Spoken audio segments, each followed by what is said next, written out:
I recently had the chance to play about 9 hours of the Nightreign network test, and I just want to talk about it a little bit with you guys. While I was able to play the network test, I was unable to capture my game footage, so you're going to have to deal with some of the generic gameplay footage from the trailers. I'm really sorry about that. Unfortunately, I don't have a special capture card for my PlayStation, so I was unable to capture my gameplay, but I can talk to you about it, and hopefully some of these visuals will help you out. So let's talk about some of the positives and maybe some drawbacks of Nightreign. We'll talk about the elements that I was able to engage with and the mechanics that I was unable to engage with. So first, let's talk about the characters. During the network test, we had access to 4 of the 8 of Nightreign's Nightfarers, as you can see here. There was Wilder, Duchess, I did these out of order, but anyway, here's Duchess, Recluse, and of course the Guardian. So when loading in, you find yourself at the Round Table Hold, where you have access to character selection at the bell, relic rites at a small altar, and matchmaking for expeditions, which is that big site of grace at the center of the round table. So while playing, I mostly played Wilder and Duchess.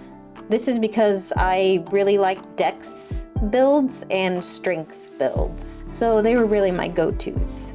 Wilder himself seems to be a strength dex type character and has incredible mobility on the battlefield with his grappling hook, that claw shot that you see here. You can traverse pretty far distances, especially if you attach it to an enemy, especially a larger enemy. The smaller enemies won't really pull you forward.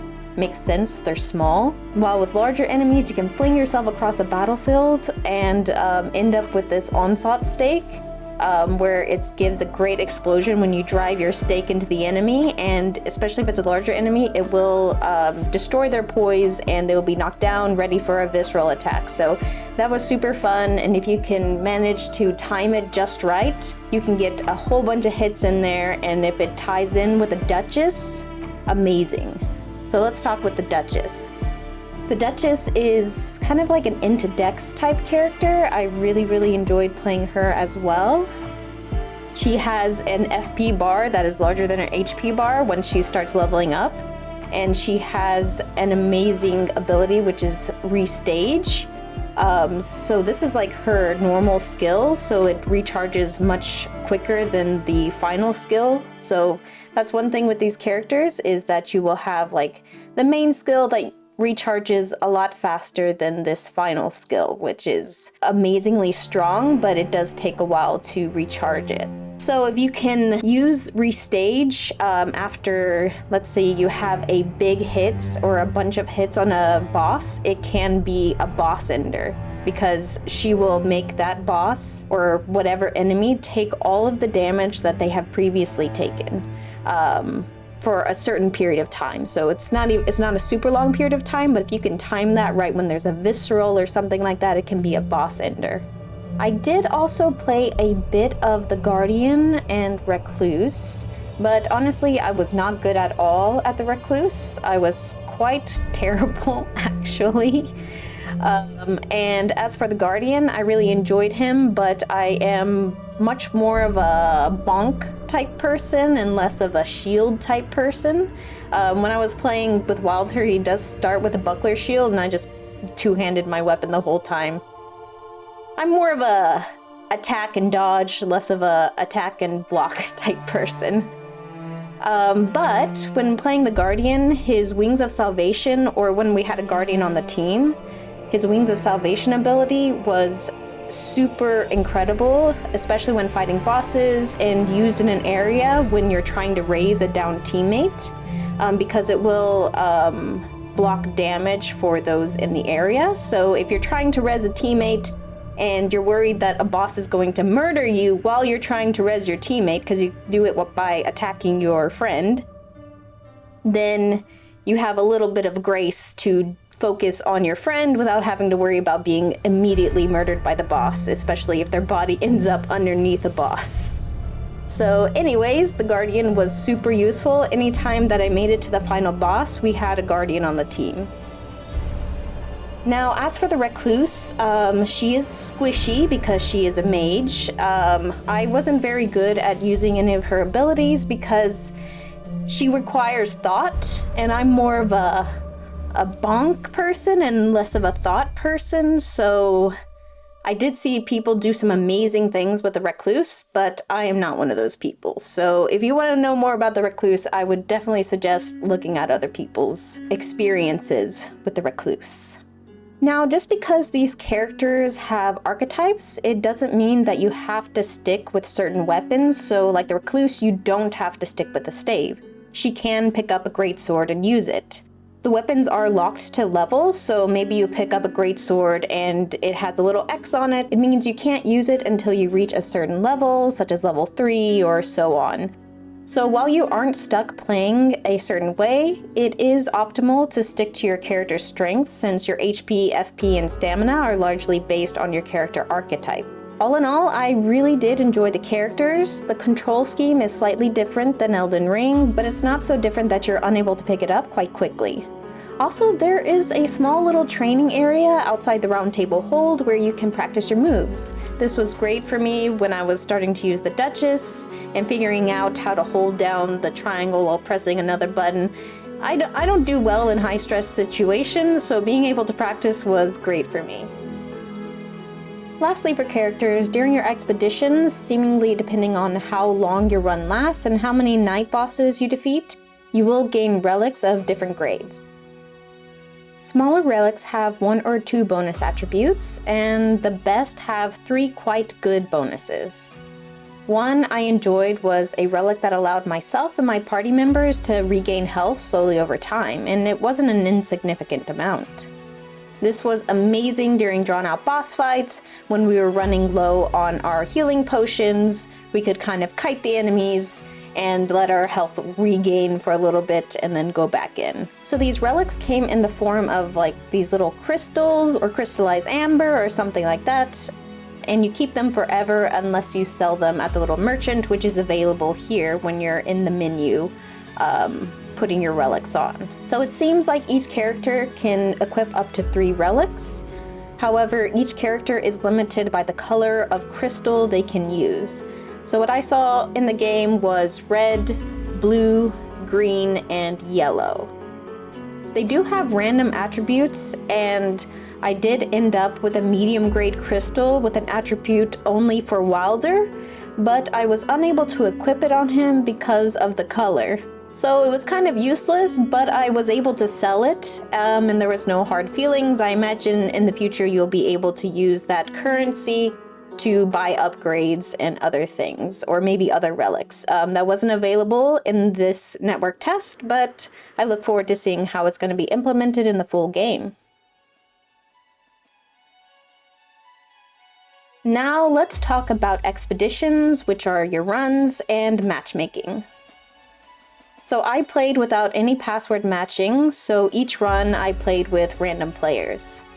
I never waited more than a minute to match with some randos, and perhaps this was because I was lucky, but I was able to pop straight into expeditions after dying in the previous one. The longest expedition I was on took about an hour, and it took our party all the way to the final boss of the network test, where our team of Guardian, Duchess, and Wilder, me, defeated the boss. Yay!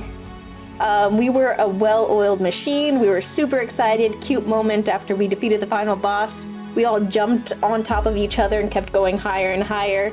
It was super fun. However, before this successful match, most of my groups, and after this match as well, we were all unsuccessful. We're all trying to figure out the game, of course. We're unable to communicate vocally, and this caused all sorts of issues with teamwork. You really had to find a good team that was willing to wait and work together. Like, if I had a team member that would run off and then turn and look around and wait for other team members to join up, then you know you got a good team. Because honestly, I found that working as a team, especially when you're unable to communicate vocally and not running off in different directions, was the best way to play during the network test. Of course, you can all play games in the way that makes you happy, but I just found that it was optimal to stay together. Characters in the game are extremely mobile, able to wall climb short lengths. You can't climb the entire wall. There's also hawks and spirit springs, which allow for quick traversal, so you can get very separated from your teammates if you run off in different directions. So imagine this. While traveling through Limveiled, a voice suddenly rings out and challenges one of your party as an interloper, who will be put down. Below the selected member's feet, a golden sign appears, then Morgott, the Omen King, appears with an attack on that spot, ready for battle. This is honestly one of the most exciting moments of any expedition. When Morgott enters the battle, he selects, like I said, a certain person of that group to be targeted. On the second day of the network test, I was targeted 2 out of the 3 times that he appeared, and it's pretty stressful. He has huge range and very quick attacks that a lot of times I just had to block instead of dodging. Honestly, I found the most successful way of fighting him is for the target to focus on dodging and blocking his attacks, while the other 2 party members go ham on him. Though they do still have to be careful for his AoE backswings. I fell to the Fell Omen a couple of times because I was getting too happy with attacking him while he was targeting somebody else. Once the fight is complete, you do get a pretty nice buff, so it is worth fighting him. This random appearance is super exhilarating and added tension to the exploration, and you could be almost anywhere doing anything when he appears, so again, it's best to stick together, Nightfarers. One thing that I did notice is that at least the groups that I was in never had issues fighting over resources or weapons. Each character has its own strengths, so aligning with those strengths allowed for materials to be spread evenly across the party. Also, you can drop items for other players, so if you do explore on your own and you find things that you don't need, you can still bolster your team if you run off and do your own thing and find some stuff that you're like, I can't use any of this. But maybe the Recluse can. So when beating a boss, field, or otherwise, you will have a selection of 3 random weapons or stat bonuses, or special effects as they call it here, called Dormant Power. Each party member has their own instance. I'm not sure if the 3 things are the same for each person.